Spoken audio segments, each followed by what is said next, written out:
Welcome to गॉट study.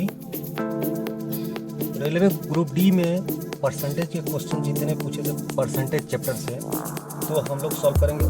Total question official हैं। तो चलिए हम लोग वीडियो को स्टार्ट करते हैं। चैनल पे पहली बार विजिट कर रहे हैं तो प्लीज़ सब्सक्राइब कर लीजिएगा और बेल आइकन को प्रेस कर लीजिएगा। चलिए ओके।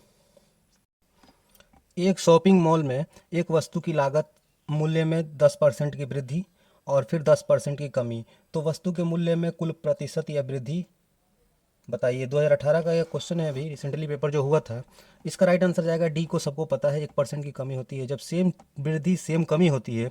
जब सेम वृद्धि सेम कमी होती है जब सेम वृद्धि सेम कमी होती है तो उसको लिख लेते हैं, डिवाइडेड बाई 10 कर देते हैं और टोटल का स्क्वायर कर देते हैं। चेंज डिवाइडेड बाई 10 का होल स्क्वायर और इसके आगे माइनस, तो ये इसके आगे माइनस लिख दीजिए, -1% आएगा। कहाँ से आया था ये? सक्सेसिव लगा दीजिएगा। x plus Y plus minus X Y divided by 100। यहाँ पे चेंज हो गया, प्लस 10 का वृद्धि हो गया, 10 का कमी हो गया, कैंसिल हो गया एक दूसरे से, और प्लस माइनस करोगे तो यहाँ पे आप +10 कर दो, फिर -10 कर दोगे, डिवाइडेड बाई 100 कर दोगे। इस तरह से राइट आंसर जाएगा -1%। -1% इज राइट आंसर। इसको दूसरा करने का मेथड, सॉल्व करने का तरीका क्या है? वस्तु एक ही है, एक ही वस्तु है तो सक्सेसिव लगा दो, ठीक है। तो कोई वस्तु है, 10% की वृद्धि हुई है, फिर 10% की कमी हुई, तो मान लीजिए कि पहले तो 100% था उसका मूल्य, 10% की वृद्धि हो गई, बिल्कुल वृद्धि हो गई, 110% हो गया। फिर 10% की कमी हो गई, तो 110 का आप 10% का निकालोगे, कमी निकालोगे, यानी कि 90% निकालोगे तो कितना आएगा? 99 आएगा कि नहीं आएगा? बिल्कुल आएगा। तो यानी कि 100% तो पहले था, अब 99% हो गया, तो कितने परसेंट की कमी हुई? 1% की कमी हुई। तो इस तरह से राइट आंसर जाएगा डी को। आशा करता हूँ समझ में आ गया होगा, कोई दिक्कत वाली बात नहीं है। प्लीज़ चैनल को सब्सक्राइब कर लीजिएगा और बेल आइकन को प्रेस करना मत भूलिएगा। चलिए नेक्स्ट क्वेश्चन हम लोग देखते हैं डियर फ्रेंड्स। क्वेश्चन पढ़िए, सॉल्व करिए।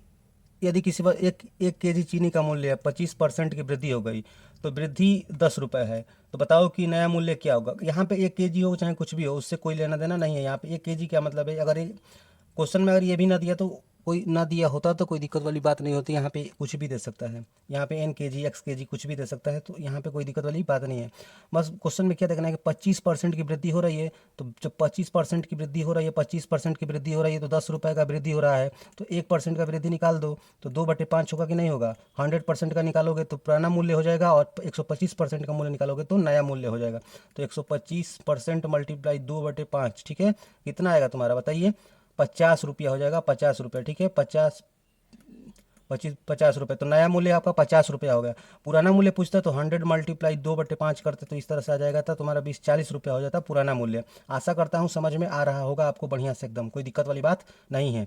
अरे भैया देखो, 25% की वृद्धि हो गई, 25% की वृद्धि हो गई, और 25% की जब वृद्धि हो रही है तो 10 रुपये वृद्धि हो जा रहा है, तो 1% का वैल्यू निकालोगे तो 10/25 करोगे, 2 का कितना करोगे? 2/5 करोगे। अब कह रहा है कि 25% मूल्य वृद्धि हो जाती है, यानी कि पहले तो 100% था ना, अब 125 हो गया, तो 125 से मल्टीप्लाई करोगे तो यहाँ कितना होगा? 25 मल्टीप्लाई 2, 50 रुपया प्रति किलो के हिसाब से मिलेगा। अगर क्वेश्चन में पूछे 10 किलो का दाम बताओ, 20 किलो का दाम बताओ, कुछ भी बताओ, बता सकते थे। पूछता कि ओल्ड मूल्य बताओ, तो ओल्ड मूल्य बताने के लिए तुम्हें 100 मल्टीप्लाई 2/5 करना पड़ता, तो यहाँ पे 20 मल्टीप्लाई 2 इजिकल टू कितना होता है तुम्हारा? 40 रुपये प्रति केजी के हिसाब से उसका होता मूल्य। तो इस तरह से राइट आंसर जाता है ए को। लेकिन यहाँ पे पूछ रहा है कि चीनी का नया मूल्य बताओ, तो नया मूल्य हो गया 50 रुपये प्रति किग्रा के हिसाब से उसको बेचना है। ये इस क्वेश्चन को बताइए, किसी वस्तु का मूल्य पहले 10% फिर 20% बढ़ाया गया, तो 10% बढ़ाओ, 20% बढ़ाओ, 110% कर दीजिए बढ़ा के। फिर कितना कर रहा है? 20% बढ़ाओ, 120/100 कर दो, तो यहाँ पे 11/10 मल्टीप्लाई 6/5 कर दो।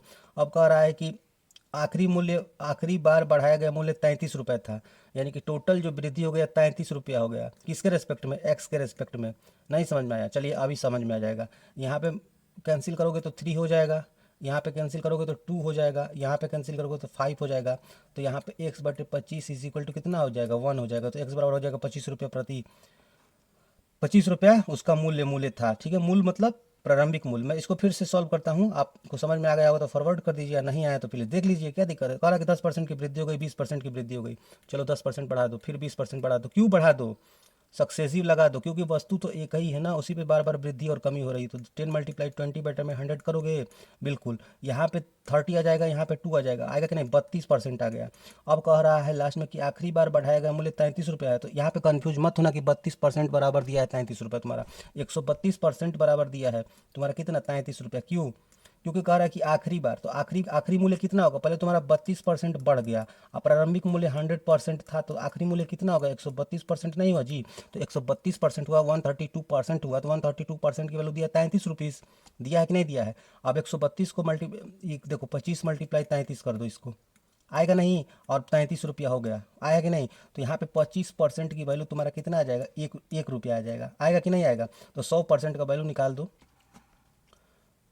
देखिए आपको समझना पड़ेगा यहाँ पे, मैं देखिए पहले तो आपका 32% चेंज हुआ, बिल्कुल।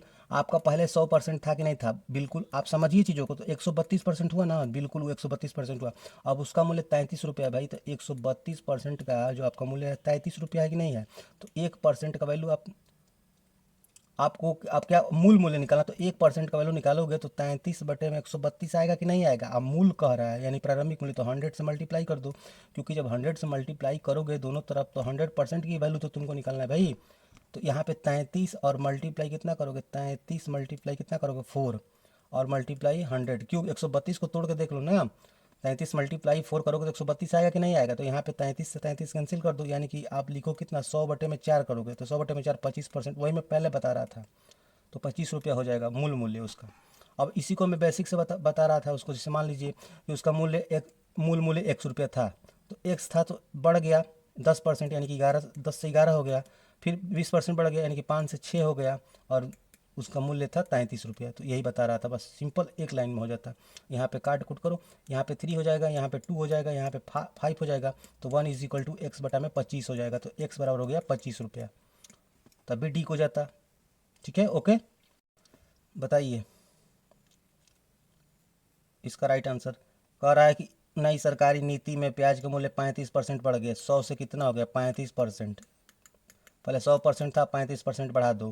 कर एक व्यक्ति को प्याज की खपत में कितने परसेंट की कमी करना चाहिए, तो प्रतिशत कमी करना चाहिए, यानी कि 100 से कितना गया 135, तो फिर 135 से कहाँ जाना है 100 पे, तो चेंज कितने का होगा 35, किसके रिस्पेक्ट में, किसके सम्मान में, किसके किसके अगेंस्ट, 135 के अगेंस्ट, क्योंकि अब आप तुमको फिर कम करना है, कितने परसेंट कम करना है, तो 135 से फिर 100 जाना है, तो 100/135 का वैल्यू कितना होता है पता है, यहाँ पे 7, और यहाँ पे तुम्हारा कितना हो जाएगा बताओ 27, तो 1/27 और मल्टीप्लाई 7, तो इसका राइट आंसर लगभग आज तुम्हारा 25.9 के करीब में आ रहा है। ठीक है, तो राइट आंसर जाएगा सी को 26। यहाँ पे एग्जैक्ट नहीं दिया है, लगभग लगभग में तुम्हारा मान निकल जाएगा। यहाँ पे क्वेश्चन को फिर से सॉल्व कर लो ना, क्या दिक्कत है। देखो 35% की डियर फ्रेंड्स वृद्धि हो गई, 35% की वृद्धि हो गई, बिल्कुल। तो 35% की वृद्धि हुई तो 135 हुआ ना, बोलोगे यस हुआ। तो 135% की जब वृद्धि हो गई, 135% की यहाँ पे वृद्धि तुम्हारा हो जा रहा है, तो प्याज की खपत में कितने परसेंट की कमी करोगे तो तुम्हारा तो तुम्हारा तो पहले 100 था, यहाँ पे 100 से 135 हो गया, 100 का चेंज 100 तुम्हारा था और चेंज तुम्हारा 35 का हुआ, तो यहाँ पे 35/135 कर दो।